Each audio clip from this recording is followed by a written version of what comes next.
Basic math में आज हम लोग डिफरेंट टाइप ऑफ सेंटर्स देखने वाले हैं, ठीक है। तो डिफरेंट टाइप्स ऑफ सेंटर्स में क्या है, ये centroid, orthocentre, circumcentre, excentre, incentre, ठीक है। ये सारे सेंटर्स के बारे में पढ़ेंगे। तो एकदम बेसिक सबसे पहले स्टार्ट करते हैं मीडियन से, कि मीडियन होता क्या है, क्योंकि मीडियन अगर हम लोग जानेंगे तभी हम लोग सेंट्रॉइड के बारे में ठीक से जान पाएंगे। तो जान लेते हैं मीडियन क्या होता है, ठीक है। तो अगर कोई एक ट्राइंगल है हम लोगों के पास में, वो ट्राइंगल है ए बी और सी। ए बी सी ट्राइंगल होने के बाद अगर हम लोग कोई भी एक ऐसा स्ट्रेट लाइन बनाते हैं जो किसी एक वर्टेक्स से स्टार्ट हो और अपने ओपोजिट साइड को बाइसेक्ट कर दे, ठीक है। जैसे यहाँ पे ए बी सी ट्राइंगल है, यहाँ पे एक स्ट्रेट लाइन है ओरिजिनेटिंग फ्रॉम क्या, ए, और ये कहाँ पे इंटरसेक्ट कर रहा है, साइड को बी सी में कर रहा है। ऐसे इंटरसेक्ट कर रहा है कि ये दो पार्ट क्या हो जाए, इक्वल हो जाए। इसी को तो बाइसेक्ट करना बोलते हैं। तो हम लोग क्या देखें कि ए बी सी ट्राइंगल में जो ए एम है वो एक स्ट्रेट लाइन है जो अपोजिट साइड को बाइसेक्ट कर रहा है। तो ऐसा कोई भी लाइन अगर अपोजिट साइड को किसी ट्राइंगल में बाइसेक्ट कर रहा होगा, इसी को हम लोग मीडियन कहते हैं, ठीक है। तो मीडियन तो एकदम सिंपल सा हो गया, क्या बोलेंगे, it is a straight line which bisects the opposite side of A triangle, ठीक है। तो यहाँ पे मीडियन सारा मेरा क्लियर हो गया कि मीडियन क्या होता है। अब हम लोग डायरेक्ट आते हैं सेंट्रॉइड में कि सेंट्रॉइड क्या होता है, ठीक है। अच्छा, फॉर एग्जांपल अगर हम लोग यहाँ पे एक स्ट्रेट लाइन पी क्यू कर दें, तो क्या ये अभी मीडियन है? नहीं, अभी ये मीडियन नहीं है। जब तक हम लोग ये चीज़ जस्टिफाई ना करें कि ये दो इक्वल पार्ट है, तब तक हम लोग ये नहीं बोल सकते हैं कि बीपी क्या है, मीडियन है। लेकिन जैसे ही हम लोग बोल दिए कि C P will be equal to P A, तो ये बात कंफर्म हो गया कि now B P will be the median, ठीक है। अब हम लोग देखते हैं centroid.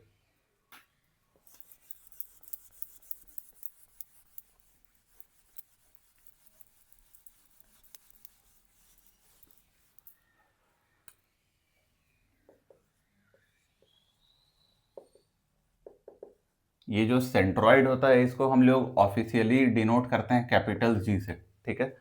Centroid is represented by capital G. और ये सेंट्रॉइड होता क्या है? तो वो ऐसा पॉइंट ऑफ इंटरसेक्शन होता है जहाँ पे तीनों मीडियन एक दूसरे को क्या कर रहा हो, इंटरसेक्ट कर रहा हो। मतलब it is the common point of intersection of all three medians. अगर हम लोग इसको यहाँ पे डायग्राम में देखना चाहें तो क्या है, ये ए है, ये बी है, और यहाँ पे ये सी है। यहाँ पे ए पी मान लेते हैं, ये ए क्यू है, और ये क्या है, ए आर।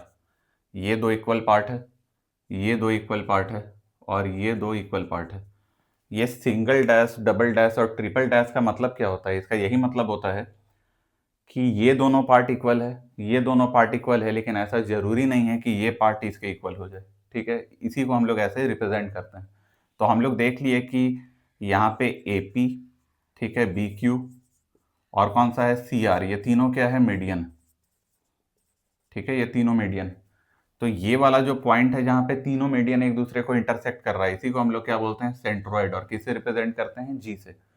अगर थोड़ा सा और डेप्थ में जानना चाहो तो यहाँ पे एक चीज देखो, जहाँ पे दो मीडियन इंटरसेक्ट कर रहा है, क्लियर बात है कि तीसरा मीडियन भी वहीं से पार होगा, ठीक है। मतलब जहाँ पे दो मीडियन इंटरसेक्ट किया, तीसरा मीडियन भी उसी पॉइंट से पास होगा, ये कंफर्म बात है। तो हम लोग ऐसा भी बोल सकते हैं कि ये जो तीन लाइन है ना, वो तीनों लाइन क्या है, कॉन्करेंट। कॉन्करेंट मतलब all three line passes through same centre और सेम पॉइंट, ठीक है। तो हम लोग यहाँ पे देख लिए, इसी को सेंट्रोइड कहते हैं। तो डेफिनेशन क्या लिख सकते हैं, it is point of intersection of all three medians, ठीक है। It is the point of intersection of all three medians. अब इसका एक प्रॉपर्टी होता है सेंट्रोइड का, बहुत इंपॉर्टेंट प्रॉपर्टी होता है। वो प्रॉपर्टी क्या है उसके बारे में थोड़ा सा देखते हैं। तो ये प्रॉपर्टी ये होता है कि ये जो सेंट्रोइड है ना, ये अपने मीडियन को 2:1 में बाइसेक्ट करता है, मतलब डिवाइड करता है, ठीक है। Median, centroid divides median in the ratio 2:1। तो मतलब ये जो जी है, ये AP को 2:1 में डिवाइड करेगा, तो ये रेशियो 2 होगा और ये रेशियो 1 होगा। मतलब जो वर्टेक्स से लेकर सेंट्रॉइड तक का पार्ट है वो 2 रेशियो होगा, और जो सेंट्रॉइड से लेकर पी पॉइंट है वहां तक का रेशियो 1 यूनिट होगा, ठीक है। और ओवरऑल ये कितना हो जाएगा, 3 यूनिट हो जाएगा। तो अगर हम लोग ये पूरे मीडियन का लेंथ बोलें यूनिट के टर्म में तो कितना होगा, 3 यूनिट। और अगर हम लोग बोलें फ्रॉम वर्टेक्स टू सेंट्रॉइड तो कितना होगा, 2 यूनिट, ठीक है। तो हम लोग ऐसा भी बोल सकते हैं कि centroid divides the median in the ratio 2:1, ठीक है। अब 2:1 में तो डिवाइड कर रहा है, लेकिन ये डेफिनेशन काफ़ी नहीं है ये जानने के लिए कि ये रेशियो कहाँ से हम लोग ले रहे हैं। ये भी तो 2 रेशियो हो सकता है, ये भी 1 रेशियो हो सकता है। तो हम लोगों को लिखना पड़ेगा from vertex of the triangle, ठीक है, from vertex of the triangle. मतलब इस ट्राइंगल के वर्टेक्स से यहाँ तक का रेशियो 2 और यहाँ से यहाँ तक का रेशियो 1। सिमिलरली हम लोग इसको भी बोल सकते हैं, यहाँ से यहाँ तक का रेशियो 2 और यहाँ का रेशियो 1। और हम लोग ये भी बोल सकते हैं यहाँ का रेशियो 2 और यहाँ का रेशियो 1। तो अब हम लोगों को पता चल गया कि सेंट्रॉइड है क्या, ठीक है। इसका डेफिनेशन भी पता चल गया, प्रॉपर्टी भी पता चल गया। अब हम लोग इसके कैलकुलेशन में आते हैं, ठीक है, कि अगर हम लोगों को ए बी सी का कोऑर्डिनेट पता है तो हम लोग सेंट्रॉइड का कोऑर्डिनेट कैसे निकालते हैं, थोड़ा उसमें आते हैं हम लोग कैलकुलेशन में।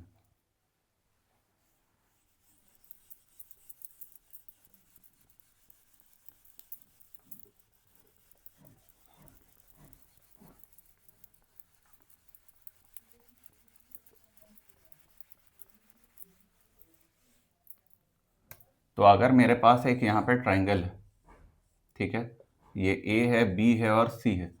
हम लोग मान लेते हैं कि जो ए का कोऑर्डिनेट है वो है x1 y1, बी का कोऑर्डिनेट है मेरा x2 y2, सी का कोऑर्डिनेट है मेरा x3 और y3, ऐसा हम लोग मान लिए, ठीक है। तो अगर ऐसा ऐसा कोऑर्डिनेट है और हम लोगों, मेरा टारगेट क्या है, मेरा टारगेट है सेंट्रॉइड का कोऑर्डिनेट निकालना, ठीक है। इधर कहीं सेंट्रॉइड होगा जी, और हम लोग मान लेते हैं कि उसका कोऑर्डिनेट है x और y, मेरा टारगेट है वही निकालना। तो अगर हम लोग बोलें कि ये एक मीडियन है, कौन सा मीडियन है, एपी, तो ये पक्का 2:1 में डिवाइड हो रहा होगा, ये बात तो सच है।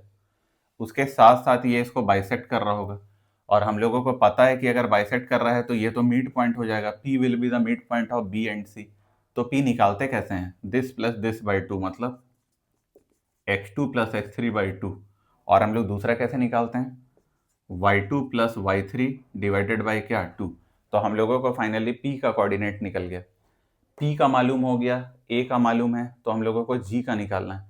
तो ये भले ही ये लाइन वर्टिकल है, इसीलिए तुम लोगों को पता नहीं चल रहा होगा कि हो क्या रहा है, लेकिन इस वर्टिकल लाइन को अगर हम लोग हॉरिजॉन्टल कर दें तो दिखने लग जाएगा कि ये क्या यहाँ पे यूज होने वाला है, ठीक है। तो अब हम लोग इस वर्टिकल लाइन को यहाँ पे हॉरिजॉन्टल करके ड्रॉ करने वाला है। तो हम लोग मान लेते हैं ये ए पॉइंट है, जो कि कौन सा है, x1 y1, ठीक है। यहाँ पे पॉइंट है P, जो कि कौन सा है, ये है x2 plus x3 divided by 2, और दूसरा क्या है, y2 plus y3 divided by 2, ठीक है। और हम लोगों को निकालना क्या है, g, और g का कोऑर्डिनेट क्या है, x, y। कौन से रेशियो में डिवाइड कर रहा है, यहाँ से यहाँ तक 2 है और यहाँ से यहाँ तक 1। इसको देखने के बाद हम लोगों को सेक्शन फॉर्मूला याद आया होगा, और सेक्शन फॉर्मूला में ये कौन सा है, इंटरनल डिवीजन है। क्यों, क्योंकि AP को जो ये G पॉइंट है वो इंटरनली डिवाइड कर रहा है, कौन से रेशियो में, 2:1। तो अगर हम लोग x लिखना चाहें तो x क्या होगा, ये इससे मल्टीप्लाई होगा, ठीक है, x2 plus x3 divided by क्या, 2, प्लस ये इससे मल्टीप्लाई होगा 1 इंटू क्या, x1, और होल डिवाइडेड बाई 2 प्लस 1 कितना, 3। वैसे ही अगर हम लोग y लिखना चाहें तो y क्या होगा, 2, y2 plus y3 divided by 2 plus 1, और यहाँ पे क्या, y1, और होल डिवाइडेड बाई 3। इससे ये कैंसिल हो गया, इससे ये कैंसिल हो गया, बताओ ये कितना आया, ये आया x1 plus x2 plus x3 divided by कितना, 3, और यहाँ कितना आया, y1 plus y2 plus y3 whole divided by कितना, 3। और यही चीज़ हम लोग याद रखते हैं, क्या याद रखते हैं, कि किसी भी ट्राइंगल का जो सेंट्रॉइड होता है, if all those three sides are known, that is x1 y1 x2 y2 and x3 y3, then their centroid can be given as x1 plus x2 plus x3 whole divided by 3 and y1 plus y2 plus y3 whole divided by 3। तो यहीं से ये formula आया। जो हम लोग formula direct apply करते हैं वो फॉर्मूला ओरिजिनेट कहाँ से हुआ, यहाँ से हुआ, ठीक है। तो ये बात अब पूरा क्लियर है। अब हम लोग देखते हैं ऑर्थो सेंटर क्या होता है।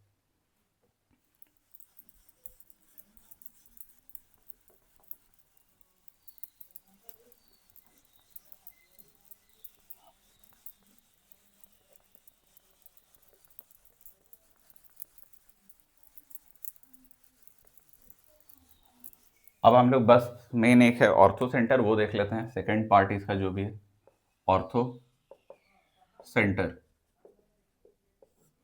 ऑर्थो सेंटर को हम लोग रिप्रेजेंट कैसे करते हैं, तो ऑर्थो सेंटर को हम लोग जनरली रिप्रेजेंट एस से करते हैं, ठीक है।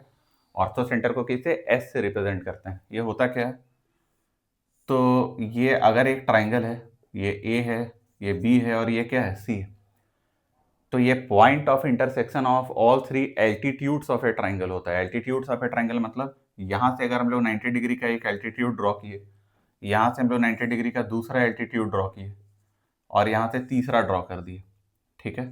तो ये तीनों एल्टीट्यूड कहाँ पे कट कर रहा है, यहाँ पे कट कर रहा है, और इसी को हम लोग क्या बोलेंगे, ऑर्थो सेंटर। बोलो क्लियर हो गया।